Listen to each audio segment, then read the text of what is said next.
That's right.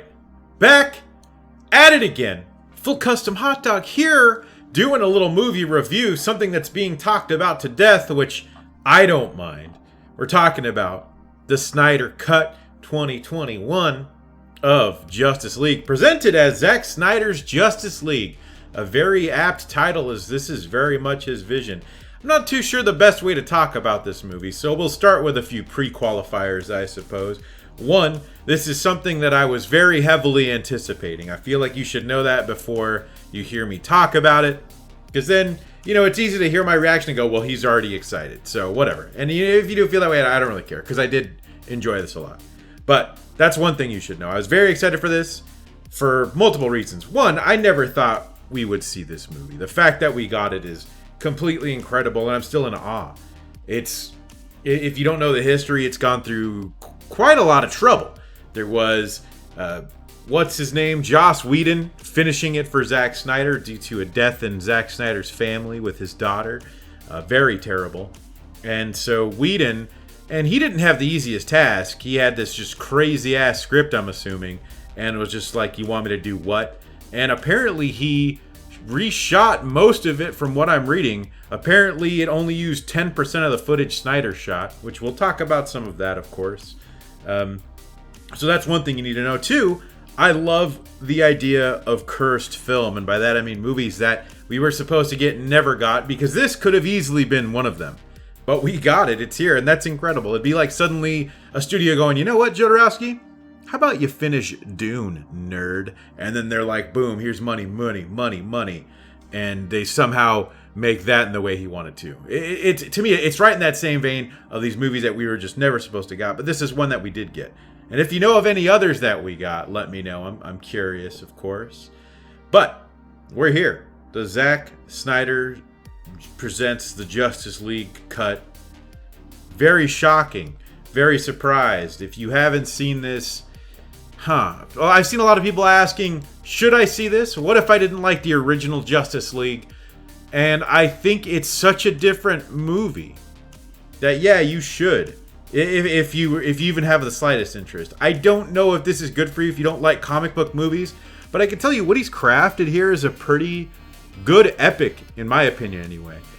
There's a lot of heart here, and yeah, it's still bloated. I mean, it's 4 hours. There's a lot in here, but the pacing's great. I was never bored in this movie. I think the end went on a little long, but for the most part, I mean, for 3.5 hours, I was glued to this thing. I was very surprised. He takes some risks, and by he, I'm referring to Zack Snyder. You probably know everyone else in the bunch, so I'm not going to get into too much details there. I'm just going to talk about the details of the Snyder Cut. But he gets into some... He pulls a few ballsy moves. It's definitely got a little bit more gore, some blood. The deaths are a little crazier. So there's a lot of details there, and it's more than just a couple scenes. I mean, if you didn't know, this is a 4-hour movie. Double the movie of the last one. So Joss Whedon says that he only used less than 10% of the footage that Snyder had already shot. And you can kind of tell. I actually watched the original version of the Justice League today. And you can definitely, those scenes definitely feel a little bit more staged. Now, according to IMDb, there's only 5 minutes of new shots added to the Snyder Cut. So everything else is pre-existing.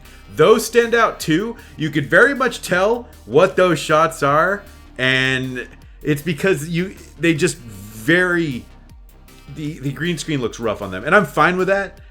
I feel like it works fine we got this movie, so already I'm stoked. The fact that these scenes look a little shoddy, I'm kind of okay with, because it's at the very end of the film, and it gets the point across of what it wants to do, so I'm very okay. Not much of a complaint. I have my complaints with this film are minor. Some people are complaining about the fact that it's in 4:3, which is like a standard TV aspect ratio. I do not mind that one bit. I don't think it necessarily serves the film, but it's not a complaint I have. It does allow you to sort of focus a little bit more on what the director wants you to focus on, so I guess that's a positive. One of my complaints is some of the music choice I think is terrible. And I'm not talking about the score. I think the score is a vast improvement in this film. The score here was done by Junkie XL, who I believe did it for, I want to say, the Batman vs. Superman movie and Man of Steel, but I think he worked with Hans Zimmer. I could be wrong about Man of Steel, though. It's been a while, but I believe he worked on Batman v Superman.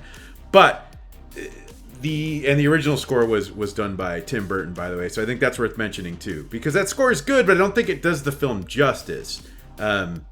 So it's not the orchestral score that I have a problem with. I think Junkie XL really knocks it out of the park. The score is fantastic and serves the film so damn well and really makes everything so much more epic and grandiose. But it's these weird calls of these, I don't know, folk rock genres that don't work for me, that feel very forced. If you want to know exactly what I'm talking about, I don't normally get into spoilers, but I will say two scenes here that it really irked me on is Aquaman going back into the water, whatever that song was terrible, and Flash saving someone back in the day. I'm trying to be a little vague because I don't want to ruin that either. But the music choices there were very irksome. Everything else, though, was great to me. So my complaints on this are very minor. And again, it's stuffed to the gills. It is 4 hours long. But surprisingly, that's not a complaint. And it's sort of divided up into chapters. I believe they had said there was going to be an intermission. That's definitely been scrapped here. But you can watch it in chapters if you want. And I'm sure it works very well too, but I'm very glad they released this all in one piece. They did redo some things for this film. They redid Steppenwolf, which was the main villain, who I liked here a lot more because they gave him a little bit of backstory. They made his armor this living thing, so it will like catch arrows in a very mechanical way. It's just constantly moving, and it's really cool. They changed his face, and that addition of the backstory, though, really helps give you an idea of what he's doing. Because rewatching the other Justice League, he's just big bad. And he felt like a really, really big bad, which I don't think he should have. He just felt really strong, really powerful. But I liked him here because while he was strong and pretty tough, once the Justice League gets at him, it doesn't quite feel like he's impossible because he is serving his master, who is the big bad. It's sort of a great thing to see them do and do it very effectively. Like I mentioned, Zack Snyder put in a lot of work and care into this, and you feel it, and you can feel his passion for what he's doing. I think it really comes across. Whether or not you find it to be too much, I think that's going to be on you and how much you can stand from a hero movie. But I think this is great. I can't wait to watch it again, actually. And I'm kind of curious to see how it'll age. If in a few years people will still be talking about this movie. Other things to consider. Is DC going to have Snyder back for more? I think the answer is no. Last I heard, DC was done with all of this and they're ready to reboot their cinematic universe. And it's such a bummer because they're great here. This team feels great here. The only, I guess one other complaint is in Whedon's cut, the original cut, I guess. You get more banter and back and forth with the team. Thus, you get a better feel for them and their cohesiveness and how they work together, things like that. That doesn't so much come across here.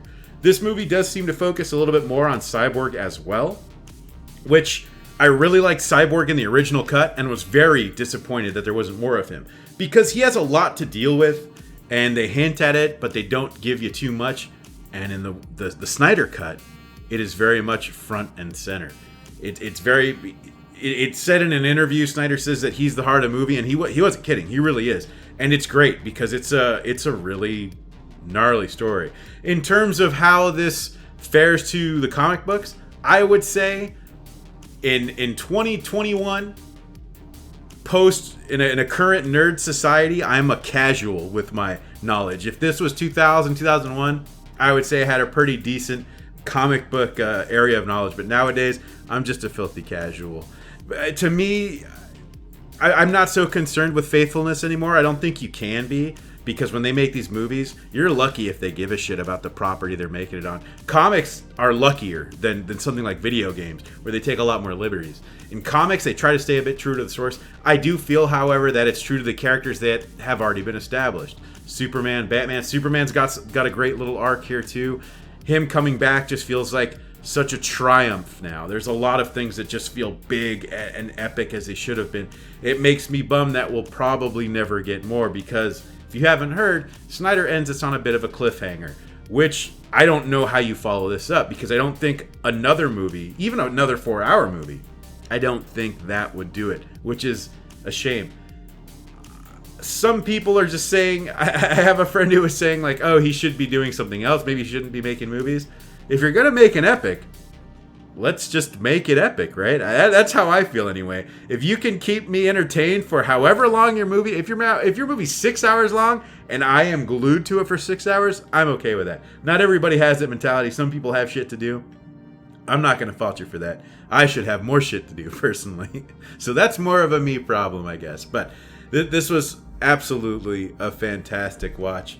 And I'm, of course, curious to know what you think. And some of you might be thinking, Hot Dog, why are you talking about superhero movies on the channel? Well, to me, superheroes have always kind of, at least superhero films, have kind of been the bastard little brother to the cult horror genres. Back in the day, superhero movies sucked, if you didn't know. They were pretty dumb and pretty terrible. Fit right on the shelves with Italian movies, because they were usually so ridiculous. And now here they are, too cool for school. But to me, they'll always still share some of that kinship, even if it's far, far down that evolutionary path. To me, hero films and cult and horror stuff will always have a intermingling or so. But I do love this movie, and man, I would love to get more of that. And like I mentioned, I'm okay with not talking spoilers. I hope y'all check it out, because to me, I can't believe we got it all. I've already been talking about this longer than I expected, and this is a special Saturday episode. I do want to note that back in the day, if you've been with the channel for a bit before I deleted it and started a new one, I had the Full Custom podcast, which would air live on Tuesdays. And me and my co-host on is John. We did a episode about the Snyder Cut. This was probably around the same time, maybe last year. I don't even recall. Time is it's a miserable bubble. Anyway, we did an episode on the Snyder Cut, and I saved all of those episodes, and I think I'm gonna upload the Snyder Cut episode, because I want to hear it, and I think it'll just be fun to kind of see what we said, what our guesses were, what our hopes were. So that'll probably be up. I might just wait and put that up on Monday. So pretty excited to hear that. So you guys can check that out too.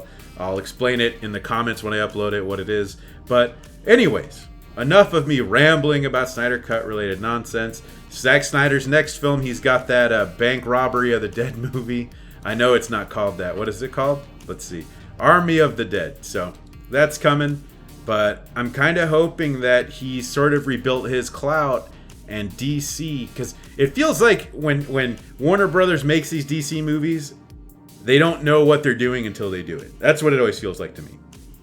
But I'm hoping they take a risk and say, hey, what could we have you do for HBO? Here's X amount. And just give them a series or something. Put as much money as Disney has been putting into their thing. Give him however much time he wants over the course of however long, and let him make that thing, man. Because if it's anything like this, this is pretty impressive. And again, even in the sense of it being kind of a cluster fudge, I think there's so much heart here, and there's so much weight and depth, and I hate to use this word epicness, because I don't even know if that's a word, and it reminds me of something like from Reddit.